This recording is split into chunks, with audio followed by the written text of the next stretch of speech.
हमारे चैनल में आपका स्वागत है, जहां हम साइंस, टेक्नोलॉजी, हिस्ट्री और उससे आगे की दुनिया के सबसे आकर्षक और फैसिनेटिंग एस्पेक्ट्स का पता लगाते हैं। क्या आपने कभी ब्रह्मांड की उत्पत्ति और ईश्वर की अवधारणा के बारे में सोचा है?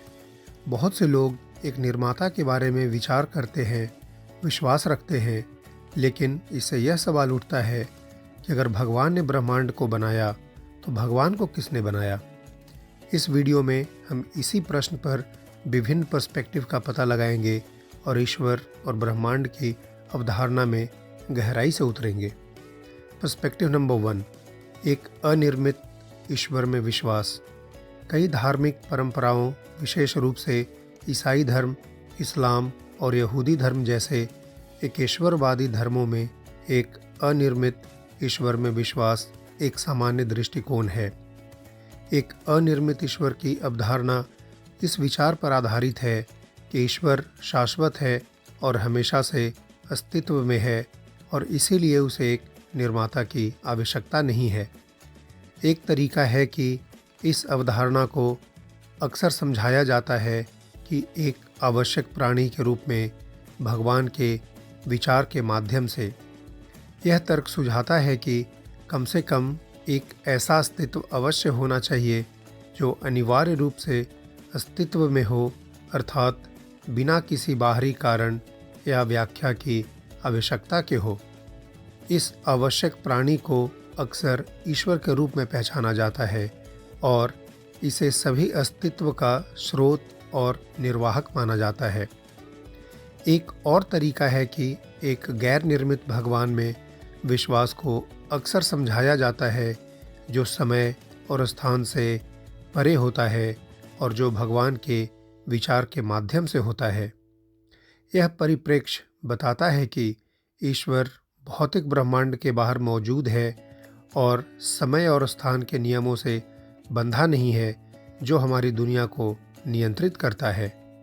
इस दृष्टिकोण से ईश्वर को किसने बनाया, यह प्रश्न अर्थपूर्ण नहीं है, क्योंकि सृष्टि की अवधारणा एक अस्थायी और स्थानिक रूपरेखा का अर्थ है जो ईश्वर पर लागू नहीं होती है।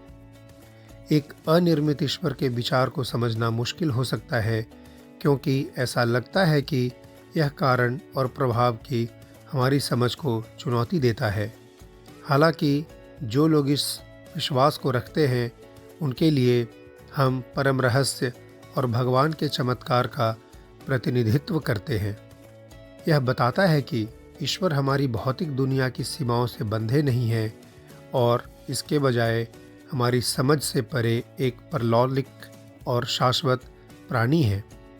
कुल मिलाकर एक अनिर्मित ईश्वर में विश्वास कई धार्मिक परंपराओं का एक मौलिक सिद्धांत है और अक्सर इसे ईश्वर और ब्रह्मांड की प्रकृति की उनकी समझ के केंद्रीय पहलू के रूप में देखा जाता है। हालांकि इस परिप्रेक्ष्य को समझना चुनौतीपूर्ण हो सकता है। यह परमात्मा के गहन रहस्य और जटिलता को दर्शाता है, जिसने सहस्त्र तक मानव कल्पना को मोहित किया है। पर्सपेक्टिव नंबर 2, परमेश्वर के निर्माता के लिए तर्क। ईश्वर के निर्माता के लिए तर्क, जिसे ब्रह्मांड संबंधी तर्क के रूप में भी जाना जाता है, एक दार्शनिक और धर्मशास्त्रीय अवधारणा है जो सुझाव देता है कि अस्तित्व में हर चीज़ के अस्तित्व का एक कारण या कारण होना ही चाहिए और अंततः एक पहला कारण या प्रमुख प्रेरक होना चाहिए। बाकी सब कुछ अस्तित्व में आने का कारण बनता है। यह तर्क पूरे इतिहास में कई धार्मिक विचारकों द्वारा दिया गया है, जिनमें सेंट जॉन जैसे धर्मशास्त्री भी शामिल हैं। थॉमस एक्विनिक्स और अरस्तु जैसे दार्शनिक भी हैं। मूल विचार यह है कि यदि हम इस आधार को स्वीकार करते हैं कि अस्तित्व में हर चीज़ का एक कारण होता है, तो हमें अंततः पहले कारण पर आना चाहिए, जो स्वयं अकारण था। यह पहला कारण अक्सर भगवान के साथ पहचाना जाता है। तर्क के एक संस्करण को कलाम ब्रह्मांड संबंधी तर्क के रूप में जाना जाता है, जो बताता है कि ब्रह्मांड की शुरुआत थी और इसीलिए इसका कोई कारण होना चाहिए। इस तर्क के समर्थक अक्सर इस विचार का समर्थन करने के लिए बिग बैंग थियरी जैसे साइंटिफिक थियरी की ओर इशारा करते हैं कि ब्रह्मांड की एक निश्चित शुरुआत थी। ब्रह्मांड संबंधी तर्क के आलोचकों ने बताया है कि उन मान्यताओं पर निर्भर करता है जो मान्य नहीं हो सकते, जैसे कि विचार हर चीज़ का एक कारण होना चाहिए। उनका यह भी तर्क है कि यदि हम पहले कारण के आधार को स्वीकार करते हैं तो यह मानने का कोई कारण नहीं है कि यह कारण अवश्य ही ईश्वर होगा। इसके अतिरिक्त कुछ आलोचकों ने सुझाव दिया है कि ईश्वर के निर्माता के लिए तर्क एक अनंत प्रतिगमन की ओर ले जाता है, जिसमें हमें लगातार पूछना चाहिए कि प्रत्येक बाद के कारणों को किसने बनाया। इन आलोचनाओं के बावजूद धार्मिक विचारों में ईश्वर के निर्माता के लिए तर्क एक लोकप्रिय और प्रभावशाली विचार बना हुआ है। बहुत से लोग ब्रह्मांड के अस्तित्व और उसमें मौजूद हर चीज़ के लिए एक परम प्रथम कारण या प्रमुख प्रस्तावक के विचार को एक सम्मोहक व्याख्यान मानते हैं। हालांकि दूसरों का तर्क असंबद्ध या त्रुटिपूर्ण लग सकता है और अस्तित्व और ब्रह्मांड की प्रकृति के बारे में उत्तर के लिए अन्य स्रोतों को देख सकता है। पर्सपेक्टिव नंबर 3, मानवीय समझ की सीमाएं। मानव समझ की सीमा एक दार्शनिक अवधारणा है जो बताती है कि कुछ चीज़ें ऐसी हैं जो मानव मन की समझ की क्षमता से परे है। यह विचार अक्सर वास्तविकता, ब्रह्मांड और परमात्मा की प्रकृति की चर्चाओं से जुड़ा होता है। मानवीय समझ की सीमाओं का एक कारण मानव मस्तिष्क की परिमिति प्रकृति है। सूचना को संसाधित करने की अपनी अविश्वसनीय क्षमता के बावजूद मानव मस्तिष्क अपनी भौतिकी संरचना और उपलब्ध प्रसंस्करण शक्ति द्वारा सीमित है। कुछ लोग तर्क देते हैं कि इस सीमा का अर्थ है कुछ अवधारणाएं और विचार हैं पूरी तरह से समझने के लिए मानव मन के लिए बहुत जटिल है। मानवीय समझ की सीमाओं का एक अन्य कारण यह तथ्य है कि वास्तविकता स्वयं मौलिक रूप से समझ से बाहर हो सकती है। कुछ दार्शनिकों ने यह तर्क दिया है कि वास्तविकता स्वाभाविक रूप से विरोधाभासी है और यह कि इसे पूरी तरह से समझने का प्रयास विफल होना तय है।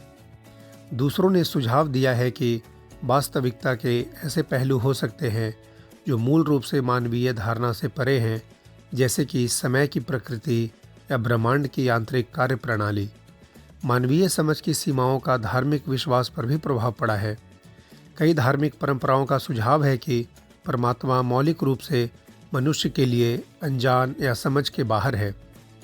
उदाहरण के लिए ईसाई परंपरा में भगवान को अक्सर मानव समझ से परे या प्रकृति के रूप में वर्णित किया जाता है, जो मानव समझ की सीमाओं से परे है।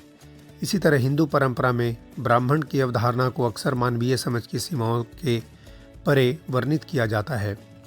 इन सीमाओं के बावजूद बहुत से लोग वास्तविकता और ब्रह्मांड की प्रकृति की गहरी समझ के लिए खोज करना जारी रखते हैं। कुछ लोगों का तर्क है कि भले ही हम अस्तित्व की परम प्रकृति को पूरी तरह से नहीं समझ सकते हैं, फिर भी हम अवलोकन, प्रयोग और दार्शनिक जांच के माध्यम से मूल्यवान अंतर्दृष्टि प्राप्त कर सकते हैं। दूसरे लोग विश्वास या आध्यात्मिकता को मानवीय समझ की सीमाओं से जूझने और जीवन में गहरे अर्थ और उद्देश्य की तलाश के साधन के रूप में बदल सकते हैं। अंत में यह प्रश्न कि ईश्वर को किसने या किन्होंने बनाया एक ऐसा विषय है जिसने सदियों से दार्शनिकों और धर्मशास्त्रियों को उलझाए रखा है। जबकि कुछ तर्क देते हैं कि एक अनिर्मित ईश्वर का अस्तित्व विश्वास का विषय है, अन्य दार्शनिक और धर्मशास्त्रियों का ये मानना है कि जो पहले कारण या प्रमुख प्रस्तावक की संभावना का सुझाव देते हैं, क्या वही भगवान है। हालांकि भले ही हम ईश्वर के निर्माता के आधार को स्वीकार करते हैं, अस्तित्व और ब्रह्मांड की परम प्रकृति की हमारी समझ की सीमाएं हो सकती हैं। आप सभी भगवान की रचना के बारे में क्या सोचते हैं, मुझे कमेंट्स में बताएं। मुझे आशा है कि आपको यह वीडियो अच्छा लगा होगा। अगर अच्छा लगा है तो वीडियो को लाइक, सब्सक्राइब और कमेंट करना ना भूलें। वीडियो देखने के लिए धन्यवाद।